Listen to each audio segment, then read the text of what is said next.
Assalamualaikum warahmatullahi wabarakatuh. Berjumpa lagi dengan channel Kadang Sinau 27. Pada kesempatan ini kita akan membahas materi tentang penggunaan dari used to dan juga be used to. Bagaimana penggunaannya akan kita bahas pada kesempatan kali ini. Tapi sebelumnya jangan lupa untuk berikan like, kemudian berikan komen yang membangun, dan juga jangan lupa berikan subscribe bagi yang belum subscribe ya, agar channel kami semakin berkembang dan agar kalian selalu bisa mengikuti perkembangan terbaru di channel kami. Used to, apa itu used to? Used to itu adalah digunakan untuk mengungkapkan kebiasaan di masa lalu atau di masa lampau. Kebiasaan di masa lalu yang mana kebiasaan tersebut sekarang sudah tidak dilakukan lagi. Ya. Jadi used to itu digunakan untuk mengungkapkan kebiasaan di masa lalu yang mana sekarang kebiasaan tersebut sudah tidak dilakukan lagi. Ada 3 bentuk kalimat ya, bentuk yang positif, negatif, interrogatif atau kalimat tanya dalam menggunakan used to ini. Untuk kalimat positif, komposisinya adalah subjek diikuti dengan used to dan diikuti dengan verb one atau kata kerja bentuk pertama, kata kerja dasar. Untuk kalimat negatif, subjek, kemudian didn't atau did not, kemudian used to dan verb one, kata kerja bentuk pertama. Dan kalimat interrogatifnya diawali dengan did, kemudian diikuti subjek, diikuti dengan used to dan diikuti kata kerja bentuk pertama. Jangan lupa tanda tanya di sini. Ingat, interrogatif itu harus ada tanda tanya. Kalau nggak ada tanda tanya, berarti dia bukan kalimat interrogatif. Agar lebih jelas, sekarang kita ke contoh kalimatnya. Yang pertama, he used to call me, but not anymore.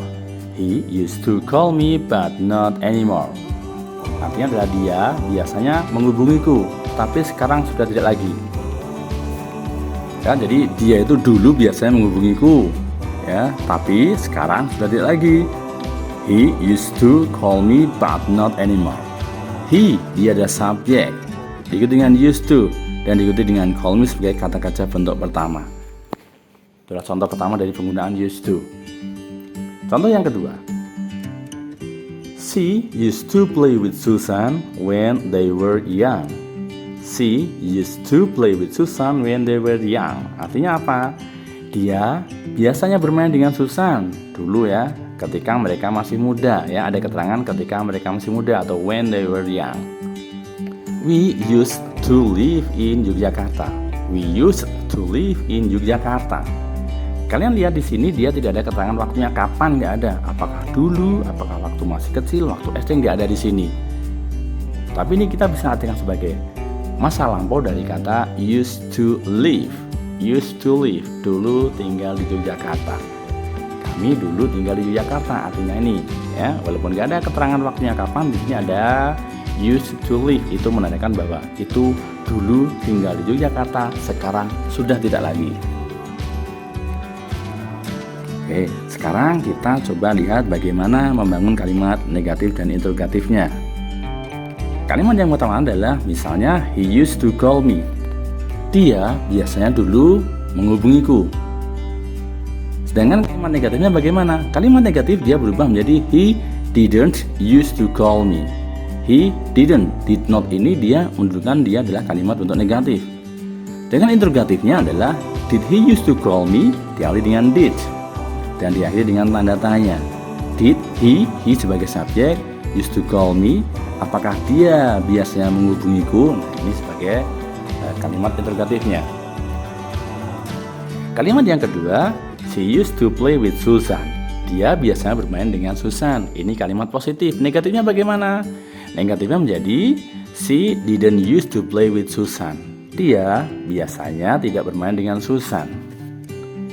Sedangkan untuk kalimat tanya dia menjadi did she used to play with Susan? Oke, diawali dengan did, diakhiri dengan tanda tanya. Oke ya, apakah dia biasanya bermain dengan Susan dulu? Nah, diawali dengan did, diakhiri dengan tanda tanya. Itulah kalimat interrogatif.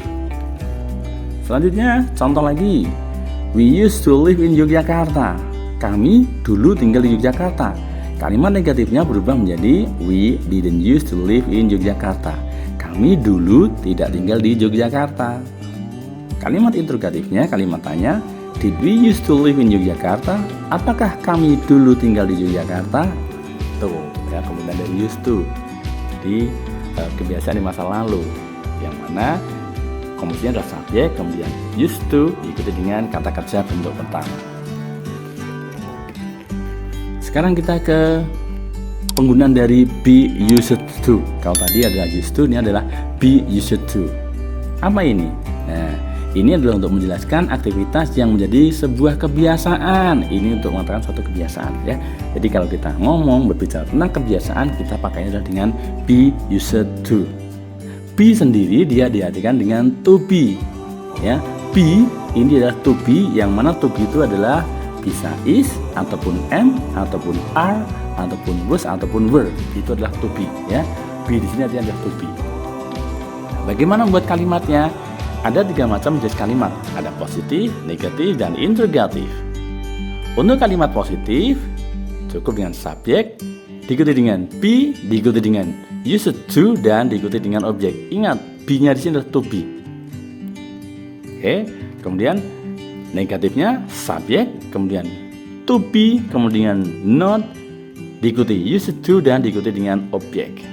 Kalimat negatif ada not-nya, to be, kemudian not, tergantung to be-nya apa. Dengan kalimat interrogatif adalah to be, diikuti dengan subjek, diikuti dengan used to, dan diakhiri dengan objek. Jangan lupa tanda tanya. Oke, itu komposisi dari penggunaan be used to, yang mana be used to itu adalah untuk mengungkapkan suatu kebiasaan, dan be sendiri adalah to be, bisa is, am, are, ataupun was, ataupun were. Sedangkan untuk objeknya bisa diisi dengan kata benda ataupun gerund. Gerund itu yang bagaimana? Gerund adalah kata kerja yang menjadi benda. Biasanya berkaitan dengan ing kalau gerund itu, ya, berkaitan dengan ing gerund itu. Kita ke contoh penggunaan kalimatnya, ya. Penggunaan to be atau be-nya. To be itu ada bentuk present, juga ada bentuk past. Untuk present sendiri ada is, am, are. Ya, present to be-nya ada is, ada am, ada are. Yang mana to be is itu digunakan ketika subjeknya adalah he, she, it.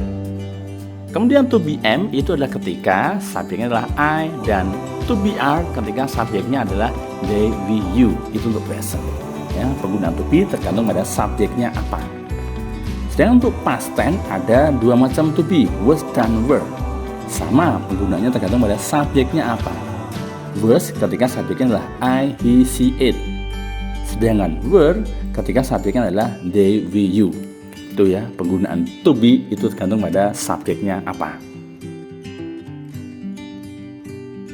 Kita lihat contohnya, contoh penggunaan kalimatnya. Yang pertama adalah Sarah is used to living alone.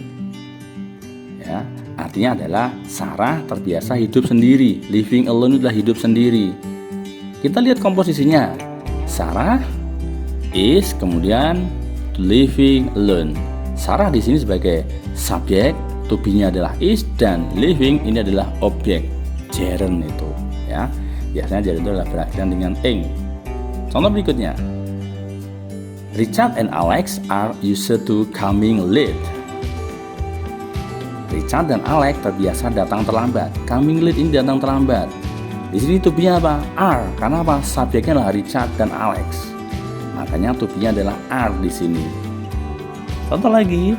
We are used to visiting our neighbor every Sunday.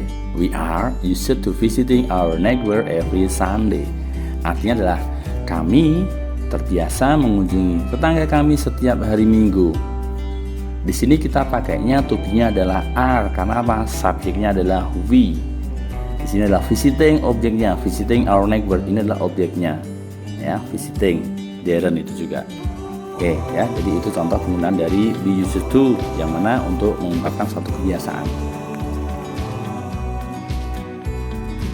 Oke, biar lebih jelas sekarang kita ada contohnya. Be used to. Contohnya ada 3 kalimat, ya. Nanti kita buat kalimat bentuk negatif dan interrogatif. Ingat, semuanya tergantung pada subjeknya apa, nanti ketemu to be-nya apa. Sarah is used to living alone. To be-nya adalah is. Kalimat negatif berubah menjadi Sarah is not used to living alone. Is not, karena tadi adalah to be-nya is menjadi is not. To be ini untuk kalimat interrogatif dia berubah menjadi ke depan. Is Sarah used to living alone? Tanda tanya di sini. Kalimat kedua, to be-nya adalah are. Kita lihat negatifnya menjadi Richard and Alex are not used to coming late. Aren't. Ya, are not atau aren't. Untuk kalimat interrogatif, to be-nya berubah ke depan. Are Richard and Alex used to coming late? Ini seperti ini ya. Jadi are to be ini menjadi depan untuk kalimat interrogatif. Dan jangan lupa kata seri tanda tanya. Kalimat terakhir, we are used to visiting our neighbor every Sunday. To be-nya are di sini. Kalimat negatifnya dia berubah menjadi we aren't used to visiting our neighbor every Sunday. Are not di sini are. Nah, untuk to be ini dia di kalimat interrogatif terletak paling depan menjadi are we used to visiting our neighbor every Sunday. Nah, tuh ya, mudah bukan? Itu ya. Jadi penjelasan tentang perbedaan dari used to dan be used to, yang mana used to itulah untuk kebiasaan di masa lampau, di masa lalu yang sekarang sudah tidak dilakukan lagi. Demikian ya penjelasannya. Mohon maaf kalau ada kesalahan ya. Terima kasih atas perhatiannya dan semoga bermanfaat. Sampai jumpa lagi di kesempatan. Assalamualaikum warahmatullahi wabarakatuh.